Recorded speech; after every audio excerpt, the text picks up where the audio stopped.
एक गांव में एक नौजवान लड़का रहता था जो अपनी पुरानी बुरी यादों को न भूल पाने के कारण और हर बात पर बहुत ज़्यादा सोचने के कारण परेशान था। अगर उसे कोई थोड़ा सा भी कुछ कह देता तो वह पूरे दिन वही बात अपने दिमाग में घुमाता रहता। वह या तो अपनी किस्मत को कोसता या फिर उस व्यक्ति से बदला लेने के ख्याली पुलाव बनाता रहता। इस आदत की वजह से उसके रिश्ते खराब हो रहे थे और वह हमेशा तनाव में रहता था। उसके एक दोस्त ने उसे सलाह दी कि वह पास के ही एक बौद्ध मठ में जैन मास्टर के पास जाए। लड़का वहां गया और अपनी सारी समस्याएं बताई। सब सुनने के बाद जैन मास्टर बिना कुछ कहे अंदर चले गई। लड़का वहीं बैठा रहा। थोड़ी देर बाद उसने देखा कि जैन मास्टर मिट्टी के गिलास में पानी भरकर उसकी तरफ चले आ रहे थे। जैन मास्टर ने लड़के के पास आकर पूछा, बताओ इस गिलास का वज़न कितना होगा? लड़के ने कहा, इसका वज़न बहुत ही कम है। फिर जैन मास्टर ने गंभीर होकर कुछ सवाल किए।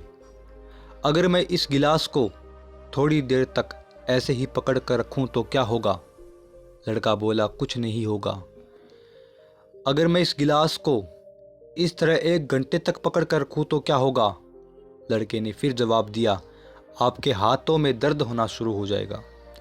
मास्टर ने फिर पूछा, और अगर मैं इसे पूरे दिन इसी प्रकार पकड़ कर रखूं तब क्या होगा?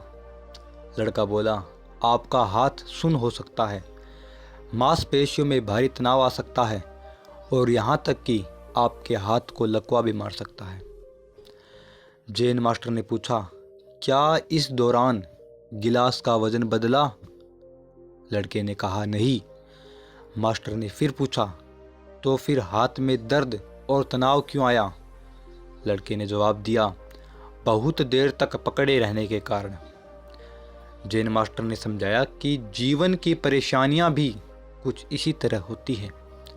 इन्हें थोड़ी देर तक रखिए दिमाग में तो लगेगा सब ठीक है। इनके बारे में ज़्यादा देर तक सोचिए तो आपको पीड़ा होने लगेगी, और अगर इन्हें पूरे दिन पकड़कर बैठे रहोगे तो ये आपको मानसिक रूप से बीमार और पागल कर देंगी और आप कुछ नहीं कर पाओगे। अपनी पुरानी गलतियों और घटनाओं से सीखना ज़रूरी है, मास्टर ने कहा, लेकिन उनसे भी ज़्यादा ज़रूरी है कि उनसे सीखकर आगे बढ़ना। अगर आप अतीत पास्ट में खोए रहोगे तो आज का समय भी हाथ से निकल जाएगा। इसलिए चिंता छोड़ो और अपने आज के कर्मों पर ध्यान दो, क्योंकि चिंता हर किसी को एक दिन चिता तक ले जाती है।